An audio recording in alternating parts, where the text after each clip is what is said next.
All right, for those of you who don't know who I am, my name is Marcia Har-Bailey, and I'm a new faculty member here this year, and I'm also the coordinator for the new entrepreneurship minor.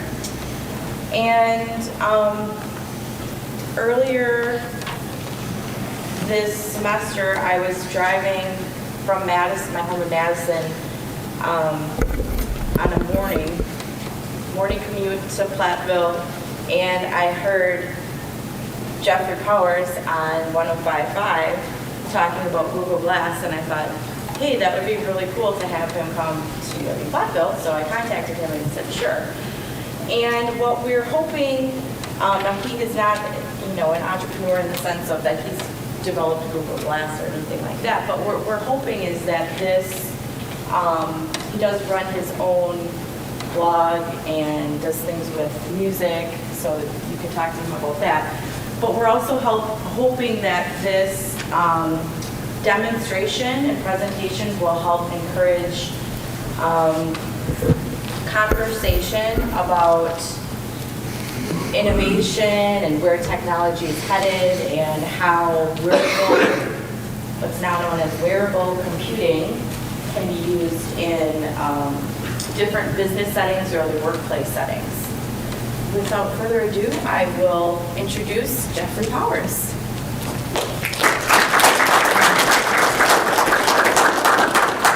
Thank you.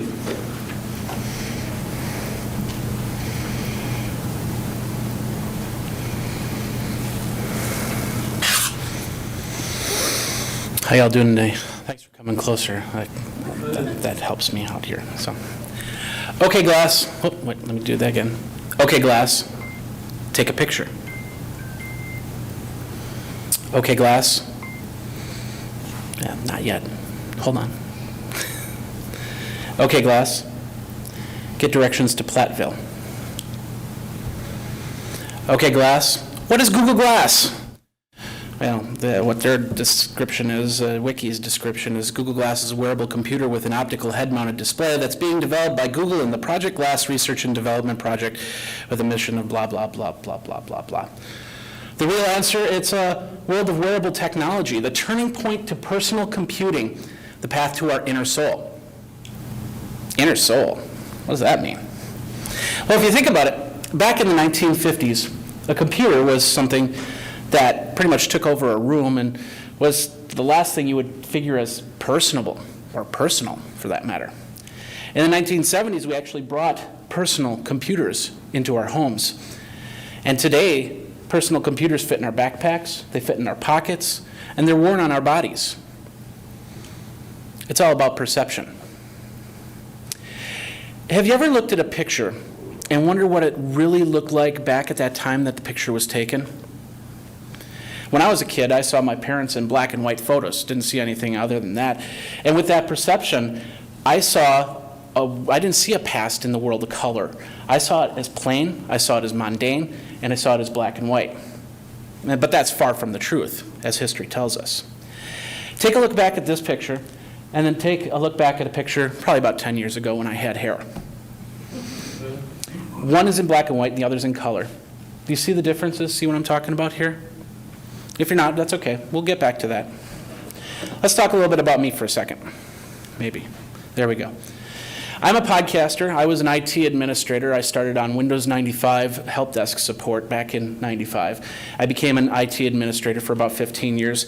And at about 2007, I had a life change, and I became a full-time podcaster, videocaster, vcaster, whatever you want to call it, and going out to different events, actually capturing it, being a podcast coach to anybody that wants to start a podcast. And like I said, I go out to certain tech conferences and gather interviews and much more. Like for instance, in January, we'll be going to the Consumer Electronics Show and doing a full live stream of the event the whole week. I was asked to be part of the Glass Explorer project through something was called If I Had Glass. I basically told them I'd create a show around glass, which I did in a show I called This Week in Google Glass over at thisweekingoogleglass.com. My first experience of Google Glass was I wore it by my friend Robert Scoble. He got his just a couple weeks prior. While I was at a tech conference, he was there actually speaking, so I asked him, hey, can I try it on? He said, yeah, not a problem, and that's the picture that we kind of took. Sorry for the color, it was a little bit dark there. But he let me put them on. I was green as anybody, trying to figure out how the touchpad worked, how to even take a picture, for that matter. It was definitely overwhelming, but it was also exhilarating to completely try. And I knew at that point that I wanted to have a pair of Google Glass myself. When I finally did get my pair of Google Glass, I had a better understanding of how it worked. And of course, I got to talk to a few more people that did have Google Glass, including a friend of mine, Sas Kata, who also showed Glass to Steve Wozniak at a conference that I was attending. And that's the picture that I took of him. Actually saw Wozniak for the first time say, okay, Glass. That's kind of exhilarating. It's interesting how people's eyes light up when they first don that pair of Google Glass. Some are disappointed because, might have a vision problem. They can't see the lens too well. And one person I actually let wear the Google Glass, he couldn't see it at all because he was completely blind in one eye. So can't wait for that one that goes to the left side so he can actually wear his pair of Google Glass and continue. But he was super excited about actually getting a pair of Google Glass himself. So that's the power of this.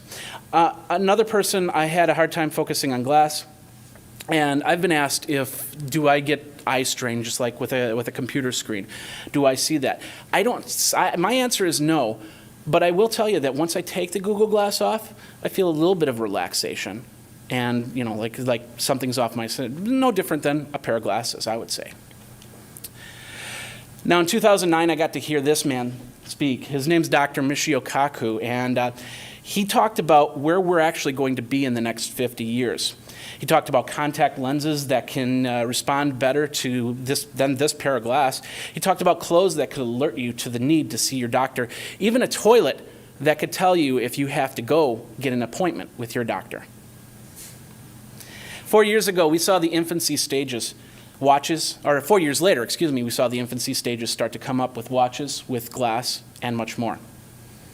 How many of you actually watched the Apple announcement last week and waited for that, with bated breath over that iWatch that was supposed to be coming out?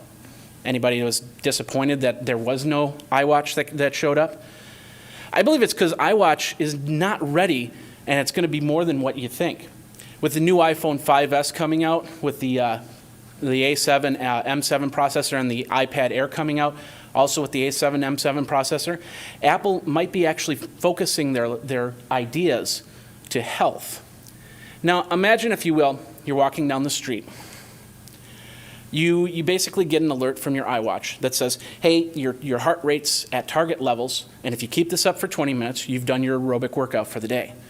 And you can choose to do that, or you say, well, but I'm gonna exert a little bit later, so I've decided, no, I think I'll just slow down a little bit and get my heart rate going that way, or just go for the full bore and go running, I suppose. So you could choose that because you have that information right at your hand, right at your fingertips, and it could go up to glass, it could go to your watch. It could go to your iPad or your iPhone, for that matter. Let's look at numbers to where we see technology coming and where it's going to be. The first cell phone, which is technically the first wearable technology, came out in 1973. I was 1 year old. 1993, that phone showed up. That's the first phone that actually could fit in a pocket. Not a great way to fit in a pocket. I tried a few times, but that's the phone that we had. In 2000, 1 out of 10 people actually owned a cell phone. Now, in the average home, they all had 32 kilobit per second modems. Anybody that had a high-speed connection in their home, 3 megabits at the most in 2000. Nobody texted, and there was really no Wi-Fi because it was at 802.11b, which was pretty much a few $100s to purchase, and you could only go about 100 yards before you lose your signal. Besides calculator watches, there was only one real wearable computer back then, and it was called the Rouputer. And that came out by Seiko in 97, 98. It hooked up, or actually around, 96, it hooked up to Windows via USB cable, and it actually pulled Microsoft Word documents right onto that watch. You might have had a Palm or a Windows CE operating system at that time. It didn't have any Wi-Fi, and it didn't have any cellular network attached to it. Now jump up to 2013, those numbers have completely changed. The US has 327 million active mobile phones with a population of only 310 million in the United States. Every year, Wi-Fi gets placed in more locations worldwide, although some still have limited networks. You know, I have a friend that works at works with wired and wireless networks in third world countries. He tells me of how some people will walk miles to put an MP3 onto their cellular phone and then walk miles back and then listen to that MP3 for a whole week until they go get another one, because they have very limited cell signal in the areas that they are. But they still have a phone, which is crazy. He also tells me about some people, how they have to wait until about 4 or 5 o'clock in the morning when that satellite that will give them that broadband signal comes over the mountain and actually starts to strike their area. And they have from 5 a.m. to 8 a.m. before businesses start their day, because they'll take up the bandwidth in a heartbeat. Now, in March, the UN Deputy Secretary General Jan Eliasson basically said in the world there are 6 billion mobile phones that people have access to. There are only 4.5 billion that have a working toilet. So let's get to why we're here. Google Glass, this thing right here. It's basically what's the cusp of what's called wearable technology, but I'm also calling it the age of sociable technology. Now you might ask yourself, well, what's sociable technology? Remember that picture that I showed you back then? 1950s family, looking like a kids going off to war or something like that? I don't know, kind of weird. What's the similarity between that one and the other picture that I showed you? Was it the smiles? Was it the warmth of the picture? Was it the telling of a story? No matter what picture you see, black and white, color, old or new, any photo will tell a story. Both of those pictures could be up on Twitter, up on Facebook, up on Google+, Pinterest, or whatever social network you choose to put it in. And that sparks emotional experience, and also a sociable experience. Google Glass helps tell that story, basically. It gives you directions, it lets you know the temperatures outside, and says, hey, sorry Viking fans, the Packers won. The short answer of Glass, it's a new type of Bluetooth headset that basically adds video to the mix. Generic answer. I tell people that, they ask the question, but they kind of look uninterested. But the longer answer is, it's the entry into our wearable technology and into our sociable technology. We technically turned wearable technology corner back in 2007 when the iPhone came out. From that device, we could turn a phone into a marketing device. We could turn the phone into our personal office. We could turn it into a navigation device, as I used my phone to get here. And we turned it into a newsroom. We didn't need anything else. We could connect up third-party devices, and we could turn our phone to keep track of our steps, to monitor our blood pressure, and even tell us if we're too drunk to drive. How many of you watch Shark Tank? Did you guys watch the breathometer? The guy actually is a pretty successful guy in San Francisco. He started a couple startups and then sold them right off. But he started the breathometer. On the show, we learned it. It's basically a third-party adapter that fits right on the phone and allows you to check your alcohol level. Now, if you remember correctly, the sharks are very tepid when he started talking about it. But the second that he talked about how it's now being developed for people having to measure blood sugar, the game changed. And again, the game changed to the point where all 5 sharks were in on the deal. Now, you might think to yourself, Glass, hey, that's kind of dorky. I'm never going to wear that. How many of you were thinking that? I was thinking that, actually, when I first saw him. Well, because I've been wearing Glass since I was 9 years old. 13 years ago when they came out with 30-day contacts, I was super excited, and I said, yeah, I'm just going to throw away my glasses. And I haven't really wore a pair of glasses since then. Well, except for the coolness of shades. So here I am, wearing Google Glass. Sure, I can snap on these shades like this. And look cool, right? No? Okay. So, but, you know, these are the most expensive pair of glasses I've ever bought. $1,633 plus a trip to Los Angeles and a cab ride and cab fare back and trying to get home, and that was a pain in the butt. So yeah, when I see the Ray-Bans, I kind of snicker when I pass by their shops. But you think about it. What if a pair of glass didn't look like this? What if they did look like a pair of Ray-Bans? The corner of the lens basically projects a screen to tell you the time or answer a text or tweet, all without having to pull out a phone out of your pocket. Now, how many of you would wear one of those as opposed to this? You can raise your hands if you want. Yeah. It says a lot about where we're going with technology and wearable technology. Let's take a look at this picture because you've probably seen this. It got spattered all across the internet when it first came out. Picture of 2005 Papal inauguration, 2013 Papal inauguration. There's one cell phone in the corner taking a picture, and it's probably very low quality, and the guy's probably looking at that picture and going, yeah, I shouldn't have taken that. But now look at this. We've got more lights than anything. It looks like a candlelight vigil, if anything. Let's say in 2021, we get another pope. Will we see this picture in 2013, or will we see this picture in 2005? This time, everybody wearing wearable technology, so they don't have to hold up their hands. They don't have to be distracted by the person in front of them, and then we have Windows Phone commercial issues between Android and iPhone. The first time that I saw a smartphone camera person, I was basically at a show. I used to run a live concert venue. And as they were playing, lots of people pulled out their smartphones.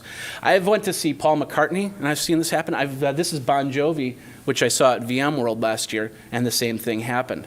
I couldn't believe how many people could hold up their arms to get video and audio that long, because they, 20, 30 minutes with their smartphones, and probably didn't have any battery left at the end of it.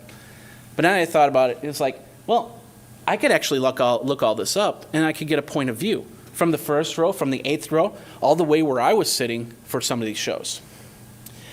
Point of view, it's like standing in the first row versus in the nosebleed section and seeing it all from there. From my point of view, I got to see the people in the first 20 rows hold up their smartphones out. I actually had a personal handheld video recorder myself, which I was recording the whole thing. Luckily, I had it down here, so I didn't have to get my arms tired or anything like that. But when we see someone else's point of view, don't we learn from it? A group in Brooklyn were doing just that. They're actually loaning out pairs of Google Glass to Hasidic Jews and Caribbean islanders. The documentary that's coming from it will help us learn about other cultures, all from first person. So what other types of reality TV could we end up seeing in 2014? That's not the first and not the only person that's taking glass and turning it into a movie or a documentary. When will we see our first all-glass reality TV show? Have a better view from shows like maybe Storage Wars or something like that? When you hit the button, you can actually look around the locker and see what's going on. If I was in the Storage Wars business, I'd be taking my pair of Google Glass and looking in there.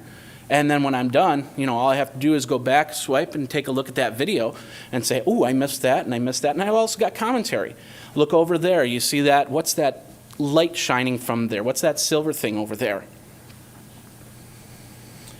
And of course, in the meantime, the producers, they basically have video, and they're uploading it right there, and they can get it ready for post-production. Of course, it's all perception coming down to final editing. Now, I'm going to make a statement right now. Tell me if you think that this is true or not. You will never, ever again get into a heated argument over driving directions with your spouse. Yeah, you can laugh. Further, you both will be satisfied with the route that you travel and no one will second guess it. Let me explain. There's a TV show on National Geographic. It's called Brain Games. They basically did an episode of males versus females, and they deduced that males rely on what's called spatial reasoning, distances from point A to point B, whereas women will work better at figuring out via landmarks, a bank, a store, or a park. What if there was an app that told a man in 2.3 meters, turn right, and then tell the woman, turn right at the bank? All of a sudden, you're told what you want to hear, and you understand, so you don't second guess. Will that help conquer a communication gap? Of course, maybe you don't have any special somebody just yet, bachelor, bachelorette, just kind of hanging out at home. No arguments for directions there, but then again, not much interaction either. And nobody wants to be alone all the time. I mean, there's times where you do want to be alone, like when I'm putting this presentation together. But we all want to have some sort of social interaction, even when we can't find it. That's where Google Hangouts created a whole environment over that. It gave us people that we could talk to at a moment's notice, people who shared common interests, people that could inspire, people that could direct, or just be there to hang out. People from thousands of miles away, when the people close to you just can't do it. Hangouts on glass do so much more than that. People can see through your point of view as long as your internet connection basically stays constant. Just last night on my show, This Week in Google Glass, I talked with Sarah Hill. She's a reporter in Missouri, and she basically started out with doing Google Hangouts while she was doing the reporting. We've got Michelle Lee that's with Channel 3. She's also from Missouri. She does the exact same thing. So you can actually get onto a Hangout and see a behind-the-scenes look at how news is being reported, how it's put together. Now Sarah works with what's called Veterans United, and she does Hangouts with veterans, so these veterans can actually go and see war memorials, go and see things and experience and talk to people that they haven't talked to in years. And they can't do it simply because of the fact they got injured, or they're too old to do any type of travel, or they just don't have the money to do it. She basically gives people back their freedom who's most likely lost it in one way or another. So let's look. That was, by the way, I forgot to forward. That's Sarah Hill, by the way, just so you know. So let's look at the power of glass. It's a device you don't need to take out of your pocket. You can take a picture or video pretty easily, and you can get information at a moment's notice. It's also that space-age device that you've seen in many iterations, growing up, like Star Trek The Next Generation, Wesley Crusher.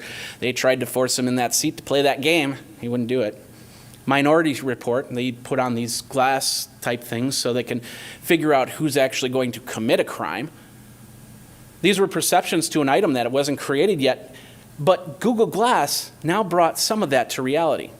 Maybe not the picture the crime about to happen, but you never know. Let's talk about reception of Google Glass. When people see glass for the first time, well, actually, let's do this. What's the first question? What's the first question that you'd ask if you saw Google Glass for the first time? How's it work? Okay. That's what it is on my glasses. Okay.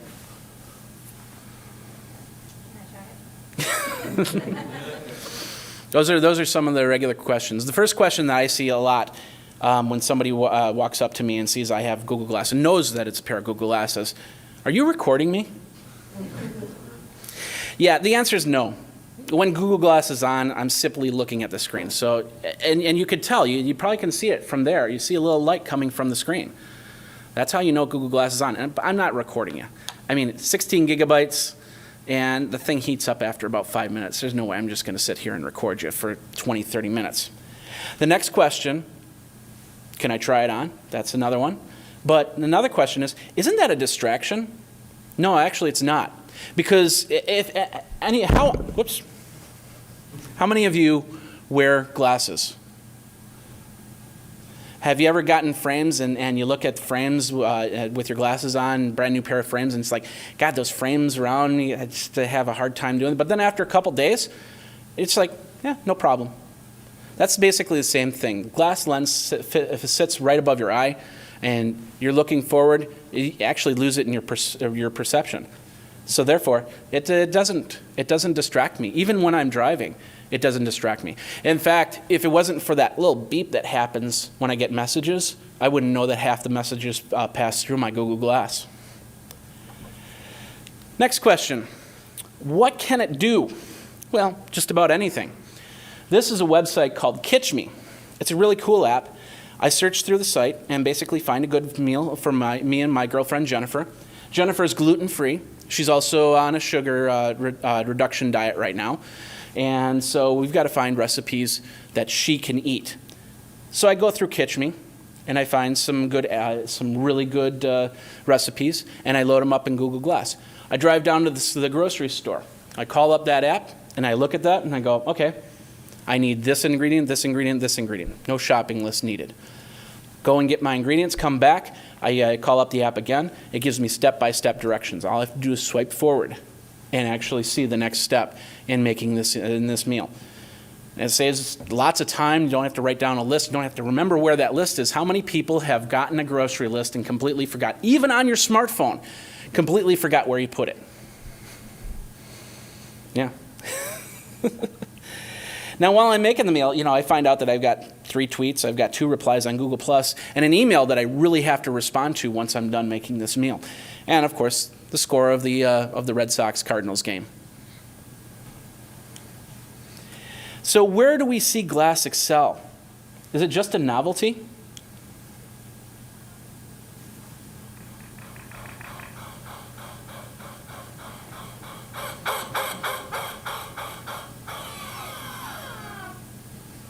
I thought that would go across a little bit funnier. It's a bunch of dog toys. I was at the grocery, speaking of the grocery store, I was at the grocery store and I saw them, I was like, God, I got to do that. And Jennifer hates when I do that, so. Anyway, 2 weeks ago, I talked with Kathy Brown. Kathy Brown's the leading evangelist in Google Glass and the world of the healthcare market. She's been showing glass to doctors. She's been showing glass to patients. She's been showing glass to EMTs. And although there's concerns about HIPAA protection, the biggest question that everybody asks is, when can I get a pair so I can put it in my everyday life? She mentioned one doctor who liked the idea that of the hands-free option. Doesn't have to look down to an iPad or doesn't have to look up to a screen to find out somebody's information. Just pops right there. They can stay eye-to-eye, face-to-face with whoever it is. Surgeons like the idea, but there's still a question of distraction in the OR because that's the last thing that you want is a distraction. So maybe a third person would actually be wearing glass. But with more complex surgery, it could be looked on by other eyes to make sure everything is going smoothly. An operating theater that's basically worldwide. In the meantime, a first responder could actually don glass and communicate with a doctor. Doctor sees something, oh, you've got to take care of that first. Whereas the EMT is focusing on a different part. So a patient actually has a better chance of survival. We even joked that a pair of Google Glass could actually be found next to a first aid kit or a defibrillator. You put it on so you can find out what's going on. Some ask about the augmented reality of glass. You point to a candy bar and you get an ad about the candy bar. There's actually an app for your iPhone called Erasma that does that.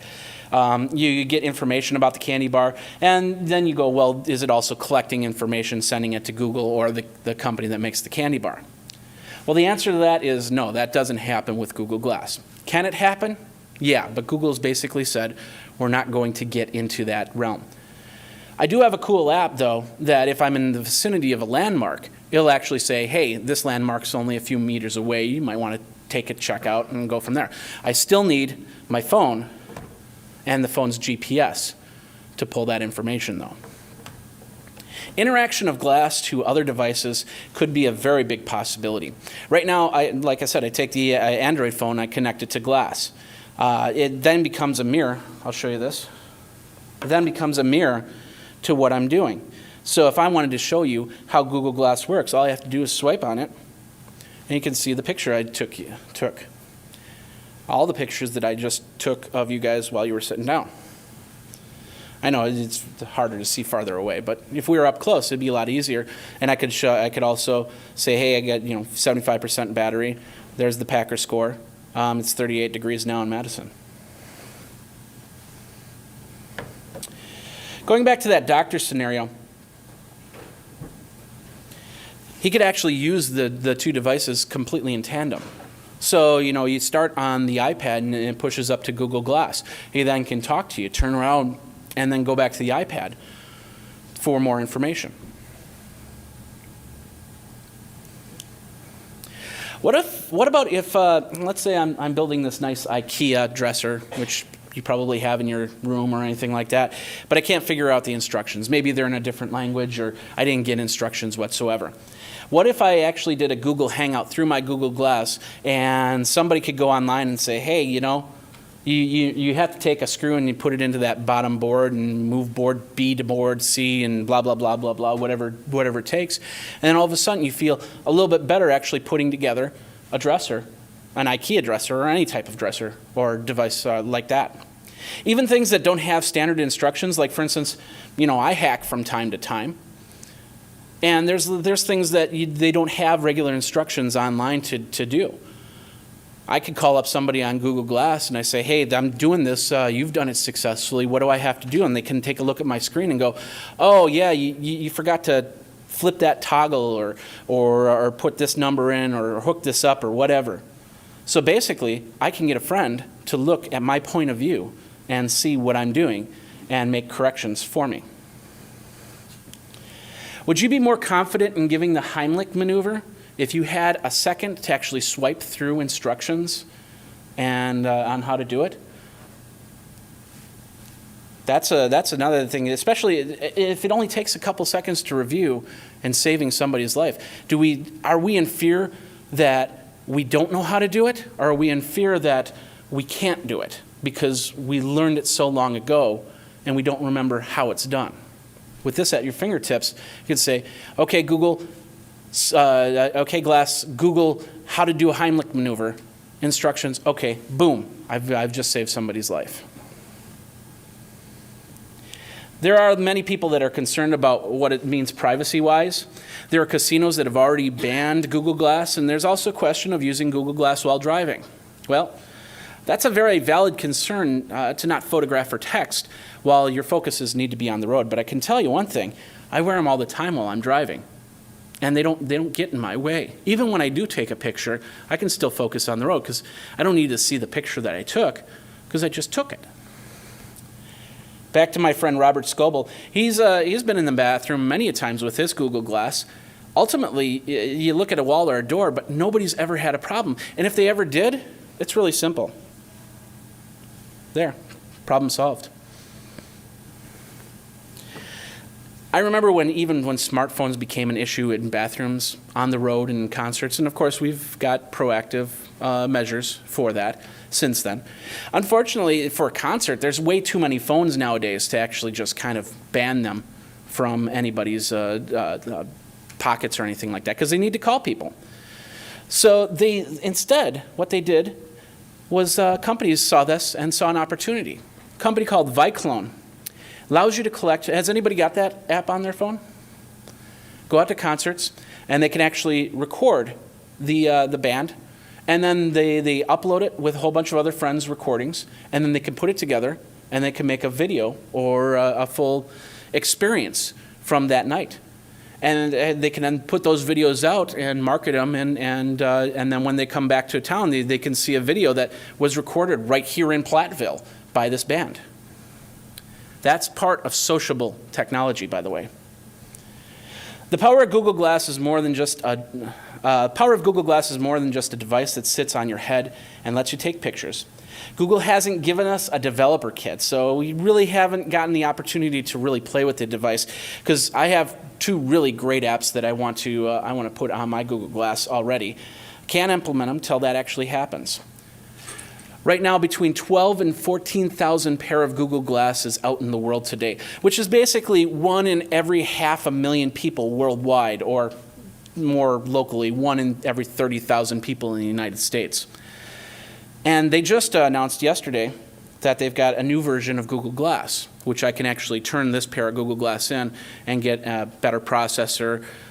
They got a micro earbud to them, and it actually can fit 2 prescription lenses, which is pretty cool.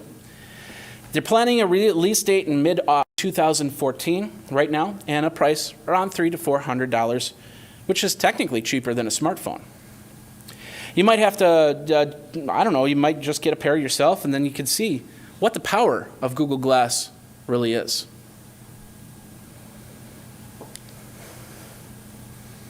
Any questions?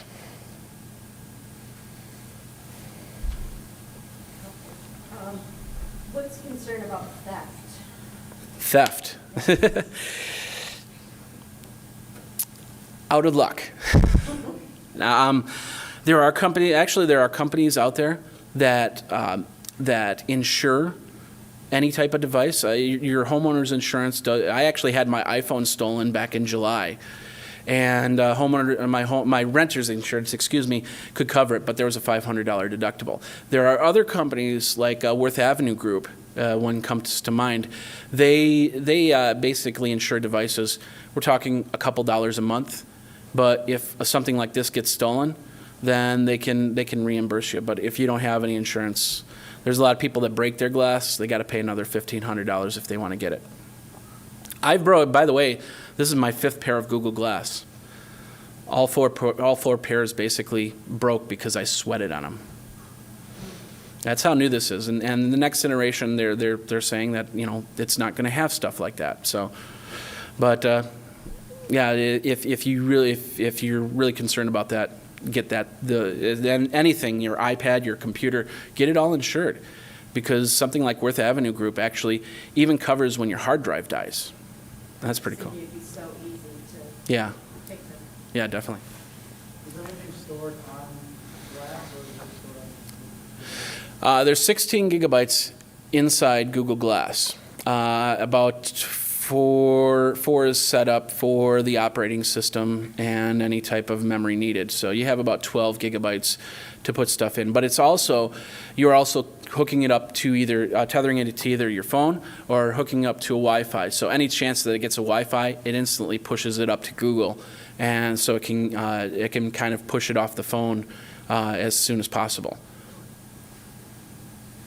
Yeah. How do you charge it? There's a charge is actually very straightforward. It's a micro USB right here on the unit. Plug it in during the evening. Since this is an older processor, older phone processor, Snapdragon processor in here, the charging, it literally will charge within an hour with the charging cable that they supply with you. Oh, it's a better way. It really depends on what you're doing. If I'm just getting texts and tweets and emails, not taking pictures or video, I can go pretty much a whole day before recharge. But if I sit here and record 20 minutes worth of video, I'm pretty much going to have to recharge it when I get back to a cable.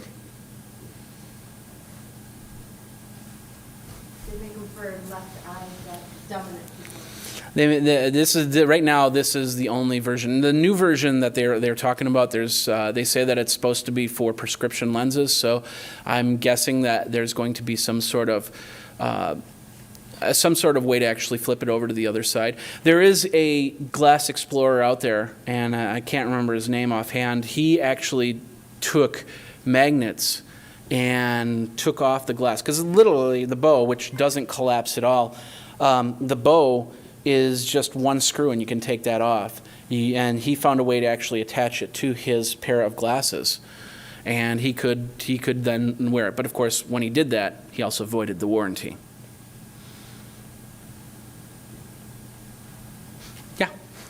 When you're receiving tweets and things on your glass, can you respond to those via just your voice? Yes. Yeah. So when I see something, like I'll see let's see if I can pull up a message here really quick. And I don't have it connected right now. I got this tweet. It says, it asks me a question. I then see, I can either tap on it. I can read more if it's a longer message. But then when I swipe through, I can reply to it.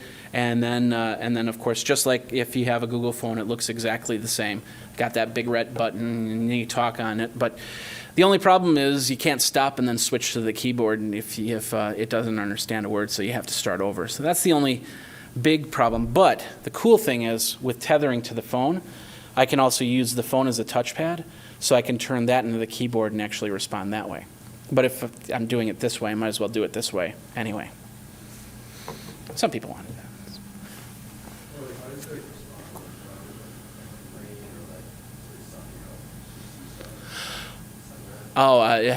You mean the viewfinder? How if I can see through it? Yeah, when it gets really bright out, basically all I have to do is put my finger right here, and it blocks the sun, and I can see it. But yeah, there's times where I can't see the viewfinder. On the thing here, there's like it looks like a little mirror, but it's a piece of foil that's placed so it can actually so the sun doesn't prism inside the glass. What about rain? Don't take it out in the rain. No, seriously, literally, I do some IT work every now and then. And I was setting up a room similar to this with projectors and stuff like that. I sweated, and it was like the most humid day of the summer. I sweated on it for 10, 15 minutes, and 5 minutes later, it completely died on me. Now, you got to remember, this is a developer pair model. So it's, once the actual model comes out, they're going to put on the spray that actually protects all the circuits. So you could probably do a little bit more on it. But I've had friends take it. My friend Abraham took it whitewater rafting when he got his Paraglass.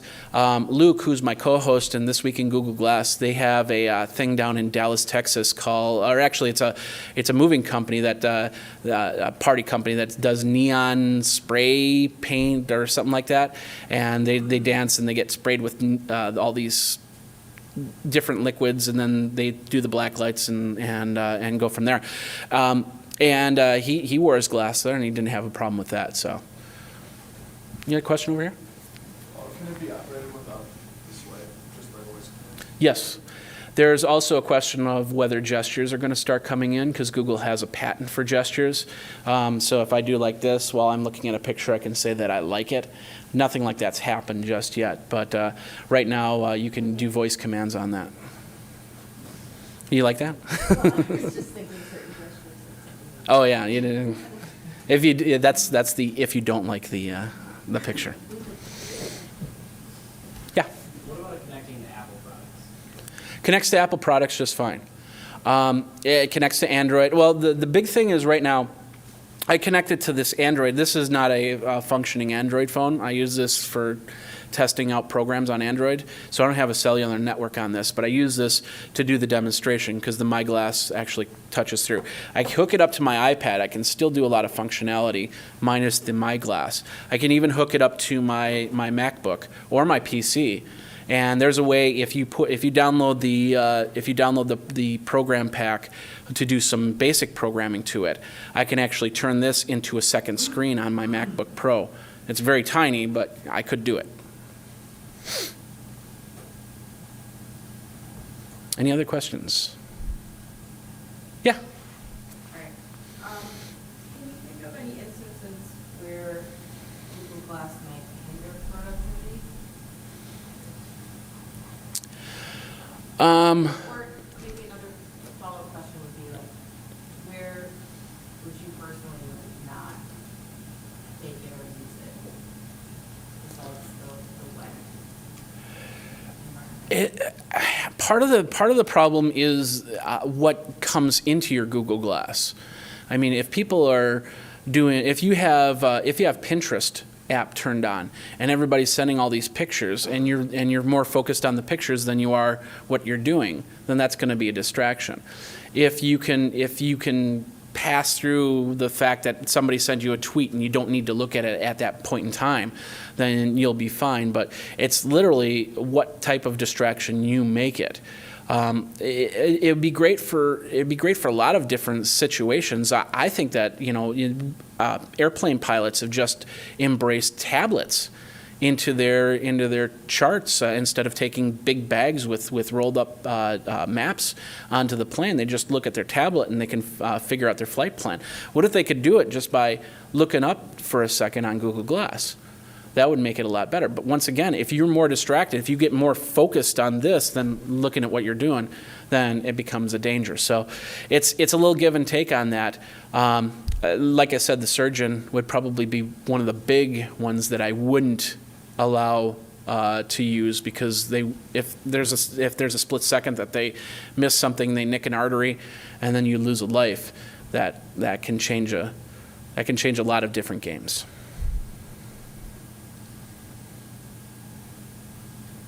Yeah. What's the comfortability with that work? I'm sorry? If I'm wearing my hat, what's the comfortability with that? I've worn hats, no problem. I haven't worn like a stocking cap or anything like that. But I think the flexibility on this, literally, one of the questions a lot of people do ask is how heavy is it? And it's no different than a pair of glasses, just a touch bit heavier on this side because there's a battery sitting behind my ear. But yeah, with hats, they fit pretty comfortably. In fact, when it did rain that one time, I wanted to wear glass, I put on a hat to make sure that my pair of Google Glass didn't die, and I had to wait for the sixth pair to show up. What I was going for was, you're not a construction worker and our business has accumulated into using Google Glass for instruction for safety purposes.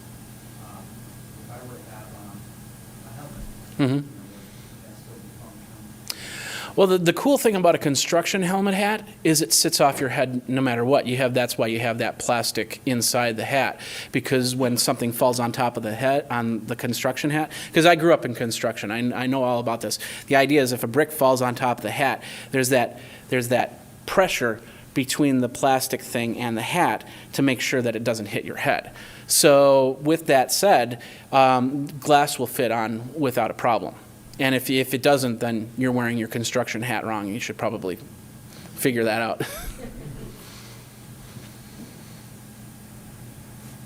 Any other questions?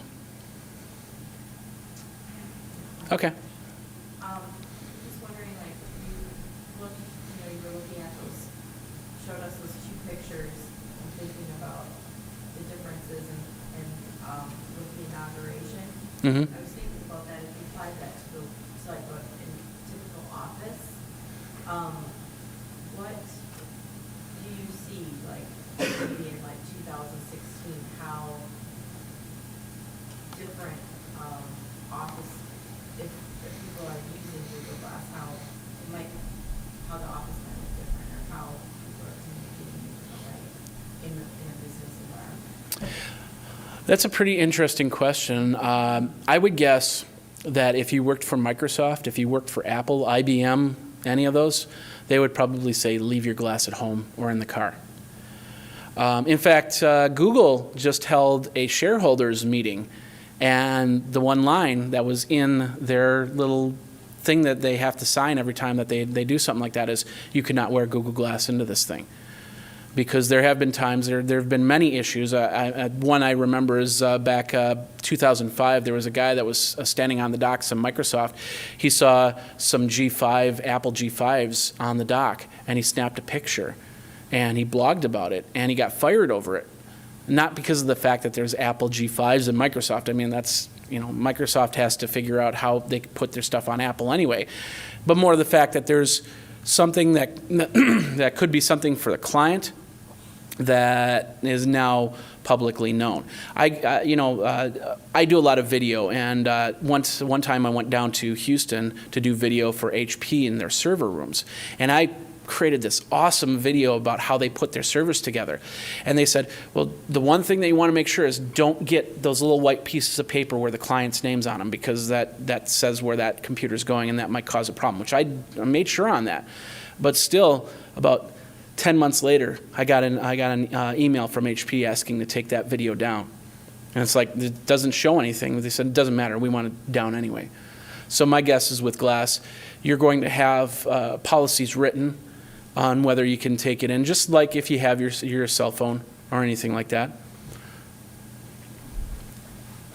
Yeah? Is there any way you could like upload a speech? Just read it? That is literally, and what's really funny is when I was talking to Sarah Hill last night, she asked that same question, turn this into a teleprompter. Is that where you're going with that? That's one of the apps that I'm actually thinking of putting together. But, like I said, I can actually pair this up with my MacBook Pro and turn this into a second screen. I could easily turn that into a teleprompter. I don't know how easy it would be to actually flip through anything like that. Well, I suppose you could scroll up and down using the touchpad if you put in those commands. I won't tell you my other idea, though. Any other questions?